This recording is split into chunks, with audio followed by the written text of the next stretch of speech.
함께 사도신경으로 우리의 신앙을 하나님 앞에 고백하겠습니다. 나는 전능하신 아버지 하나님, 천지의 창조주를 믿습니다. 나는 그의 유일하신 아들, 우리 주 예수 그리스도를 믿습니다. 그는 성령으로 잉태되어 동정녀 마리아에게서 나시고 본디오 빌라도에게 고난을 받아 십자가에 못 박혀 죽으시고 장사된 지 사흘 만에 죽은 자 가운데서 다시 살아나셨으며 하늘에 오르시어 전능하신 아버지 하나님 우편에 앉아 계시다가 거기로부터 살아있는 자와 죽은 자를 심판하러 오십니다. 나는 성령을 믿으며 거룩한 공교회와 성도의 교제와 죄를 용서받는 것과 몸의 부활과 영생을 믿습니다. 아멘. 찬송가 440장 함께 찬양하겠습니다.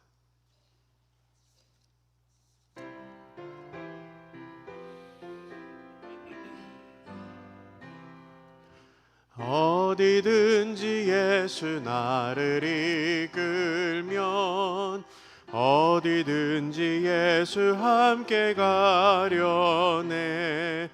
예수 함께 아니 가면 낙없고 예수님과 동행하면 겁없네.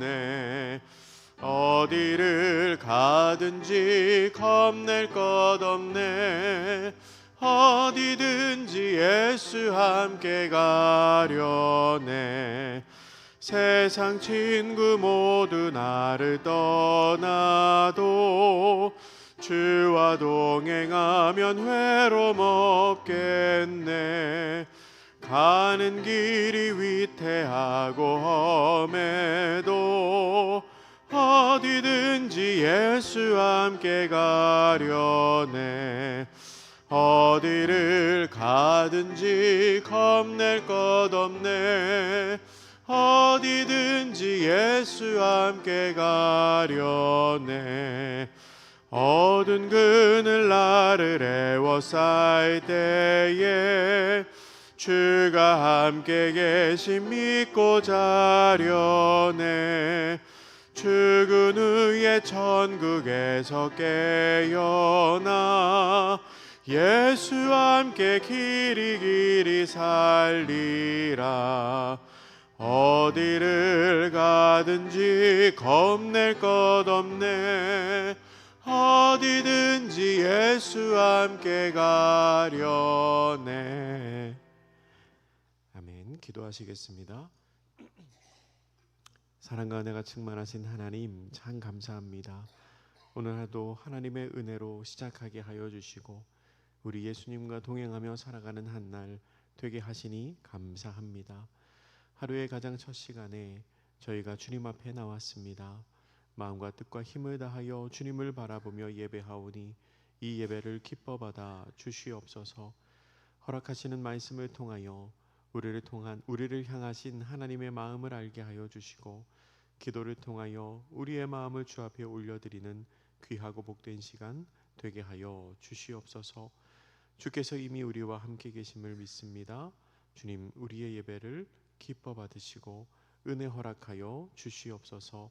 감사드리며 예수님의 이름으로 기도드립니다. 아멘. 오늘 우리에게 주신 하나님의 말씀은 구약성경 이사야서 29장입니다. 이사야 29장 13절부터 24절까지의 말씀입니다. 구약성경 천쪽에 있습니다. 이사야 29장 13절부터 24절까지의 말씀을 한 절씩 교독하도록 하겠습니다. 주께서 이르시되 이 백성이 입으로는 나를 가까이 하며 입술로는 나를 공경하나 그들의 마음은 내게서 멀리 떠났나니 그들이 나를 경외함은 사람의 계명으로 가르침을 받았을 뿐이라.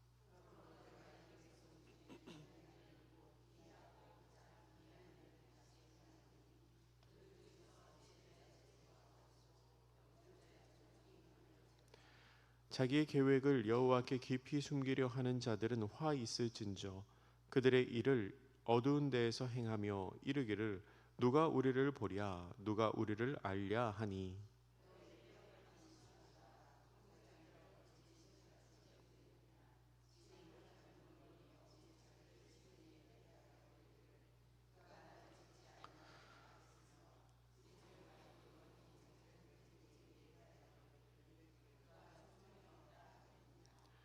오래지 아니하여 레바논이 기름진 밭으로 변하지 아니하겠으며 기름진 밭이 숲으로 여겨지지 아니하겠느냐.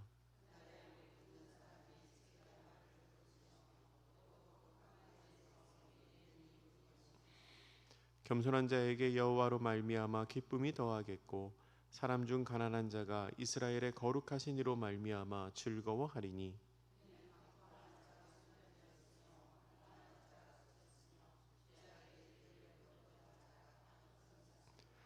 그들은 송사로 사람에게 죄를 씌우며 성문에서 판단하는 자를 올무로 잡듯하며 헛된 일로 의인을 억울하게 하느니라.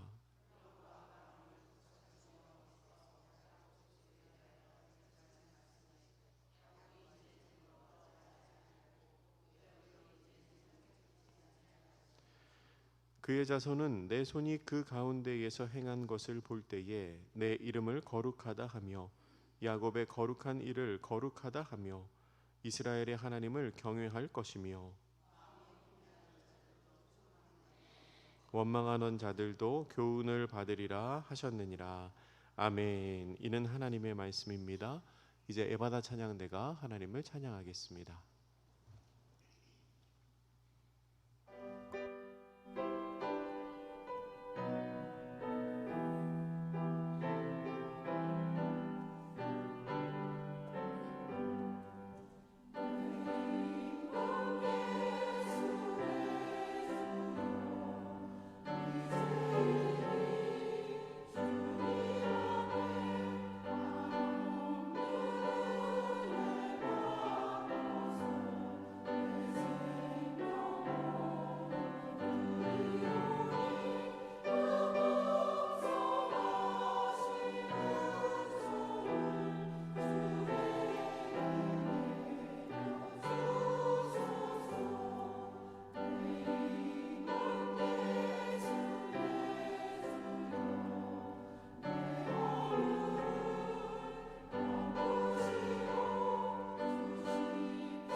아멘. 귀한 찬양, 우리 하나님께서 영광 받으신 줄 믿습니다. 우리의 친구 되시고 구원자 되신 예수님과 동행하시는 하루 되시기를 축복합니다. 오늘은 공동체 성경 읽기 202회차 말씀을 읽고 묵상하는 날입니다. 이사야서 28장부터 30장까지의 말씀, 그리고 시편 47편을 함께 읽고 또 묵상을 하게 됩니다. 요즘 새벽마다 이사야 말씀을 이제 읽고 묵상을 하고 있는데요. 지금 우리가 읽는 이 이사야 말씀, 딱 이 본문, 요즘 읽는 이 이사야서는 비슷한 내용이 반복해서 나오고 있습니다. 반역한 이스라엘에 대한 이사야의 고발이 나오고, 그리고 심판의 경고가 나오고, 그럼에도 불구하고 하나님께서 예비하신 회복이 있음을, 하나님께서 예비하신 위로가 있음을 선포하는 것이 이 이사야서에 나오는 요즘 우리가 읽고 있는 이사야의 메시지의 전형적인 패턴입니다. 오늘 본문도 마찬가지이지요. 하나님께서는 계속해서 이스라엘의 잘못을 지적하시고 또 그 일로 말미암아 심판이 있을 것을 이야기하십니다. 그러나 여전히 회복의 가능성이 열려 있음을, 회복의 길이 열려 있음을 또한 함께 말씀을 하십니다.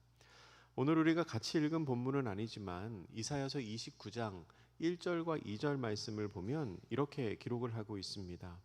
슬프다 아리엘이여 아리엘이여 다윗이 진친 성읍이여 해마다 절기가 돌아오려니와 내가 아리엘을 괴롭게 하리니 그가 슬퍼하고 애곡하며 내게 아리엘과 같이 되리라. 아멘. 본문에 나오는 아리엘이라는 표현은 여러분 성경을 가지고 계신 분들은 이렇게 보면은 이렇게 각주가 있죠. 번호가 있습니다. 따라서 내려가 보면 나나주에 뭐라고 되어 있냐면 예루살렘을 가리킴이라고 써 있습니다. 그러니까 예루살렘의 별명인 겁니다. 예루살렘의 별칭인 거지요. 예루살렘을 아리엘이라고 부르는데 이 아리엘이라는 히브리어 단어의 원래 뜻은 하나님의 사자라는 뜻입니다. 그런데 하나님께서 그 아리엘을 향하여 그 이스라엘을 향하여 슬프다라고 하십니다. 슬프다. 원래 이스라엘 그 예루살렘은 하나님의 성전이 있는 하나님께서 기뻐하시는 성읍인데 슬프다라고 하시죠. 그러면서 내가 아리엘을 괴롭게 한다라고 말씀하십니다. 아리엘이 괴롭힘을 당하는데 그 괴롭힘을 하는 주체가 누구냐면 하나님이라는 거죠. 그러면 이스라엘을 보면서 왜 하나님이 슬퍼하시고 왜 하나님이 괴롭히는 대상이 되었는가? 그동안 여러 가지의 이유를 이미 이사야 선지자가 말했습니다. 그런데 오늘 본문에서 말하는 이유는 뭐냐면 특별히 이스라엘이 입술로만 하나님을 공경하고 마음으로는 멀리 했기 때문에 그렇습니다. 오늘 본문 우리가 함께 읽었던 29장 13절은 이렇게 기록합니다. 우리 성경이 있으신 분들은 같이 한번 읽겠습니다. 13절입니다. 주께서 이르시되 이 백성이 입으로는 나를 가까이 하며 입술로는 나를 공경하나 그들의 마음은 내게서 멀리 떠났나니 그들이 나를 경외함은 사람의 계명으로 가르침을 받았을 뿐이라. 이스라엘이 말로는 하나님을 공경합니다. 입으로는 하나님을 공경합니다. 율법 잘 지켜야지요. 절기 잘 지켜야지요. 하나님이 우리 하나님이시지요. 그렇게 말한다는 겁니다. 말은 잘하는데 그리고 행동을 하기도 하는데 제사를 드리기도 하는데 마음이 없습니다. 정말로 순종하는 마음으로 정말로 기쁨과 감사함으로 그리고 정말로 헌신하는 마음으로 하나님께 그렇게 하는 것이 아니라 그냥 말로만 한다는 겁니다.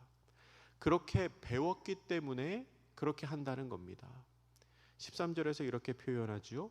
계명으로 가르침을 받았을 뿐이라. 조상 대대로 내려오는 율법으로 계명으로 그렇게 해야 하는 일로 배워서 말도 행동도 그렇게 하고 있기는 한데 그 중심에 마음이 없다는 겁니다. 하나님께서는 그런 이스라엘에게 이상한 일이 생길 거라고 말씀하십니다. 14절에 이렇게 기록합니다. 그러므로 내가 이 백성 중에 기이한 일, 곧 기이하고 가장 기이한 일을 다시 행하리니 그들 중에서 지혜자의 지혜가 없어지고 명철자의 총명이 가려지리라. 세번역 성경은 지금 읽은 24절의 상반절을 이렇게 번역했습니다. 그러므로 보아라, 내가 놀랍고 신기한 일로 이 백성을 다시 놀라게 하겠다라고 말씀합니다. 놀랍고 신기한 일이라고 하니까 언뜻 보면 좋은 일이 생길 것 같기도 한데 사실은 그렇지 않습니다. 14절의 하반절을 세번역 성경은 이렇게 기록합니다. 지혜로운 사람은 지혜를 잃어버리고 똑똑한 사람은 총명함을 잃어버릴 것이다 라고 말씀합니다. 참 이상한 일이지요. 그렇게 똑똑했던 사람이 어느 날 보니까 어리석은 사람이 되어 있습니다. 꼼꼼하고 빈틈이 없던 사람이 어느 날 보니까 완전히 허술한 사람이 되어 버렸다는 겁니다. 이것은 관점을 넓혀서 생각을 해보면 당연히 계속해서 있을 거라고 생각했던 것들의 상실을 의미합니다. 똑똑했었으니까 계속 똑똑할 거라고 생각하고 지혜로웠으니까 계속 지혜로울 거라고 생각하고 건강했으니까 계속 건강할 거라고 생각하고 관계가 좋았으니까 계속 좋을 거라고 생각하는 사람들에게 하나님께서 말씀하시는 겁니다. 그 모든 것 다 잃어버리게 될 거다. 예전에는 그랬는데, 예전에 그래서 앞으로도 당연히 그럴 줄 알았는데 그 모든 것들을 다 잃어버리게 될 거라는 겁니다. 지혜를 잃어버린 이스라엘이 어떠한 어리석은 행동을 하는지가 오늘 본문 15절에 나옵니다. 자기의 계획을 여호와께 깊이 숨기려 하는 자들은 화 있을진저 그들의 일을 어두운 데서 행하며 이르기를 누가 우리를 보랴 누가 우리를 알랴 하니. 여러분, 이게 어떤 장면입니까? 그 사람들은 자기들의 계획을 하나님 앞에서 숨기려고 합니다. 그런데요, 숨기려고 한들 그게 숨겨지겠습니까? 숨겨지지 않지요. 하나님 다 알고 계시죠. 그런데 그 사람들은 자기들끼리 말하기를 누가 우리를 보겠느냐, 누가 우리를 알겠느냐 라고 서로 말을 하고 있다는 겁니다. 자기네들끼리의 이 은밀한 계획을 아무도 모를 거라고 생각하는 거죠.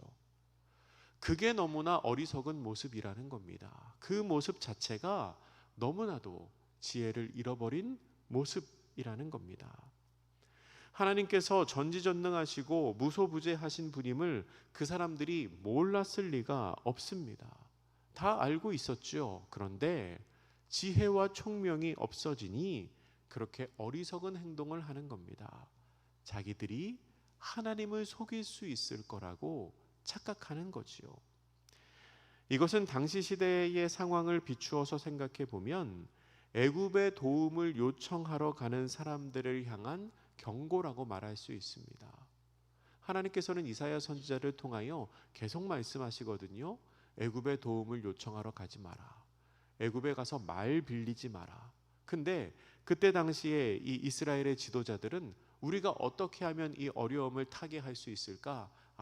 주변 강대국의 도움을 요청해야겠다. 애굽에 가서 도와달라고 해야겠다라고 이야기를 하고 있었습니다.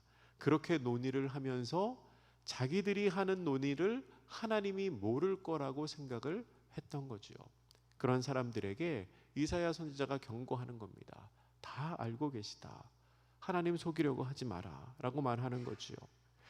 그런 어리석은 이스라엘을 향하여 하나님은 16절에서 이렇게 말씀하십니다. 우리 16절은 같이 한번 읽겠습니다. 시작. 너희의 패역함이 심하도다. 토기장애를 어찌 진흙같이 여기겠느냐.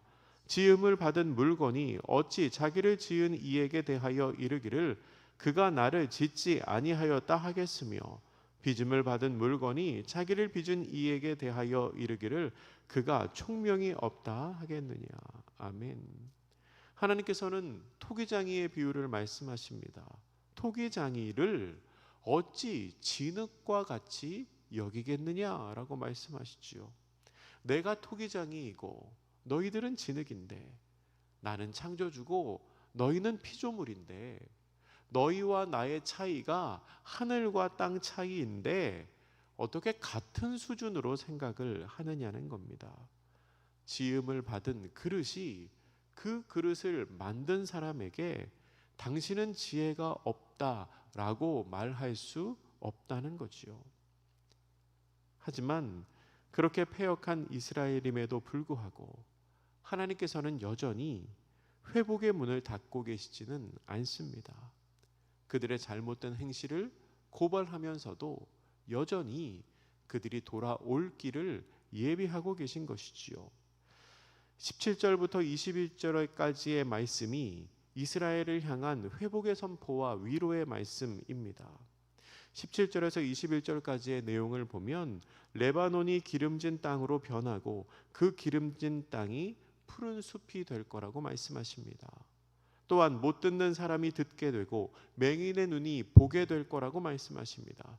겸손한 사람에게 기쁨이 넘치고 가난한 자가 즐거워하게 되며 무자비한 사람은 사라지고 악한 일을 즐거워하는 사람도 다 사라지게 될 거라고 말씀하십니다. 법정에서 거짓말하는 사람, 속임수를 쓰는 사람도 다 사라질 거라고 말씀하시지요. 그리고 그 결과 22절에 보면 이제 다시는 야곱이 이스라엘 민족을 말하는 겁니다. 부끄러움을 당하지 아니할 거라고 말씀하십니다. 그리고 24절에 이렇게 기록하십니다. 마음이 혼미하던 자들도 총명하게 되며 원망하던 자들도 교훈을 받으리라 하셨느니라. 아멘. 여러분, 이 24절의 말씀은 그 위에 나왔던 14절의 말씀과 대비되는 말씀입니다. 하나님으로부터 마음이 멀어져서 총명을 잃어버렸던 이스라엘이 다시 총명해질 거라고 말하는 거지요. 하나님으로부터 멀어지면 어리석어졌다가 그 지혜를 잃어버린 이스라엘이 다시 총명을 회복한다는 겁니다. 어떻게 총명을 회복할 수 있을까요? 다시 하나님께 가까이 나아가기 때문에, 그 마음이 하나님께 가까워졌기 때문에 총명해질 수 있다는 거지요. 사랑하는 성도 여러분, 하나님께서는 자기 백성의 마음 얻기를 원하십니다. 이스라엘의 마음이 하나님을 향하기를 원하시지요. 사실 죄에 빠진 이스라엘은 스스로를 돌이킬 능력도 없습니다. 더 이상 율법을 지킴으로 말미암아 하나님께 나아갈 소망도 없지요. 그래서 하나님께서는 장차 메시아를 보내어 너희의 마음을 새롭게 하겠다고 약속하셨습니다. 예레미야 31장 33절에 보면 내가 나의 법을 그들의 속에 두며 그들의 마음에 기록하여 나는 그들의 하나님이 되고 그들은 내 백성이 될 것이다 라고 말씀하십니다. 그리고 에스겔 36장 26절에서는 또 새 영을 너희 속에 두고 새 마음을 너희에게 주되 너희 육신에서 굳은 마음을 제거하고 부드러운 마음을 줄 것이며 라고 말씀하셨습니다. 그러니까 우리의 마음을 오실 메시아 예수님께서 우리의 마음에 함께 하사 새롭게 하시고 부드러운 마음을 주시고 그 마음으로 하나님께 가까이 나아갈 수 있게 하신다는 겁니다. 우리는 우리의 구원자 예수님으로 인하여 우리의 마음을 새롭게 하고 하나님께 가까이 나아갈 수 있습니다. 예수님께서 우리에게 새 마음을 주시는 구원자가 되시고 또한 하나님과 우리 사이를 화해시키시고 연결시키시는 중보자가 되시기 때문입니다.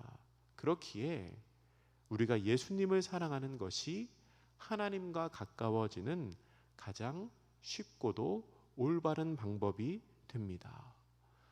오늘 말씀의 제목이 마음을 가까이입니다. 하나님께 마음을 가까이 하자는 의미이지요. 새벽마다 이렇게 성전에 나와서 그리고 영상을 통하여 하나님을 예배하는 성도님들은 우리 한영교회에서 말과 행동으로 가장 하나님 앞에 가까이 계신 분들인 줄로 믿습니다. 그러시지요? 다 그렇게 생각하시지요?